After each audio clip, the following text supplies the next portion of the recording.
రోజుకి పట్టెడు పిండి, కొంచెము నూనె.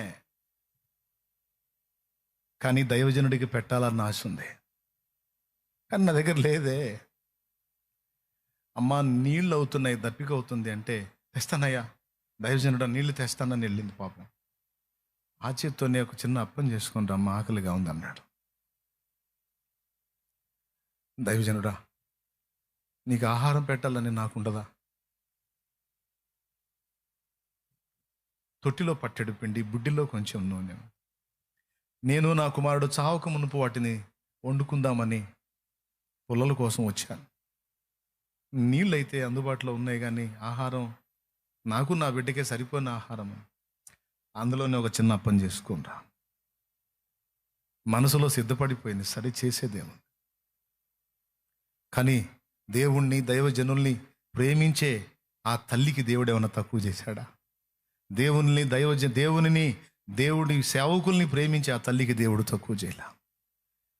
తనకే ఫుడ్డుకు లేని ఆమె ఇంటి నుండి కరువు కాలం తీరేంత వరకు దైవజనుని సమృద్ధిగా పోషించేటట్టు చేశాడు ఆమె ద్వారా దేవుడు.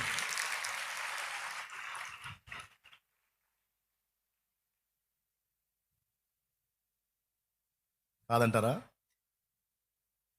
ఆమె గుండెల్లో ఉంది. దేవుని పట్ల ప్రేమ ఉంది, దైవ సేవకుల పట్ల ప్రేమ ఉంది. కానీ తన ఇంట ఏమీ లేదు, తనకే లేదు. కానీ తన ఆశను చూశాడు దేవుడు. మళ్ళీ చాలామంది విధవరాండ్రు ఉన్నారు ఆ ప్రాంతంలో. ఇశ్రాయిల్లో కూడా చాలామంది ఎవరి దగ్గర పంపిలా. దేవుని సేవకులను ప్రేమించి గౌరవించేటువంటి ఈమె దగ్గరికి పంపించాడు. దేవుడు ఆమెకు తక్కువ చేశాడా?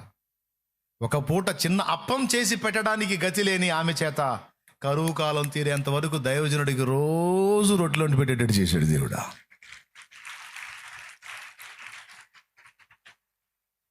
మనసు ఉంటే, ఆ మమత ఉంటే ఏదో ఒక దారి దేవుడు చూపిస్తాడు.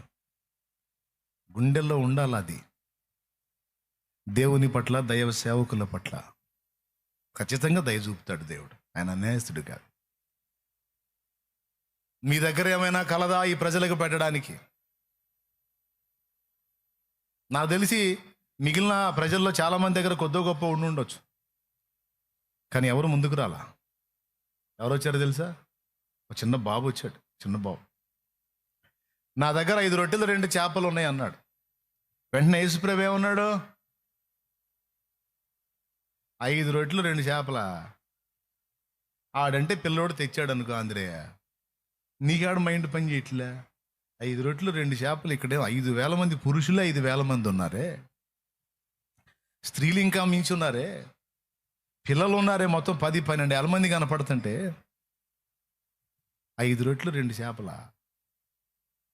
ఆడంటే పిల్లోడు, ఆడికి మైండ్ లేదు. నువ్వు ఎట్ట తెచ్చావు అన్నాడా?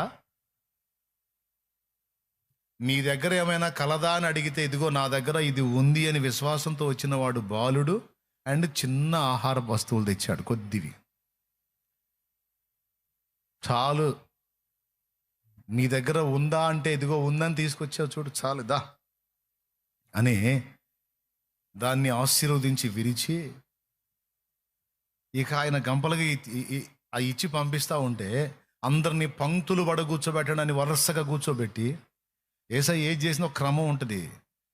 పిచ్చి పిచ్చిగా చేయడు. మనోళ్ళు కానీ హెలికాప్టర్లు పులిహార పొట్లాలు వేసినట్టు చేయడు. దేవునికి స్తోత్రం. ఓ పద్ధతి, ఓ విధానం. చక్కగా పంక్తులు పడ కూర్చోబెట్టి వరుసగా అందరికి వడ్డించుకుంటూ వెళ్తే 5 రొట్టెలు 2 చేపలేనా? ఇంకెవరన్నా ఇంకా 10 రొట్టెలు తెచ్చి ఇచ్చారా? బాయ్ చెప్పండి.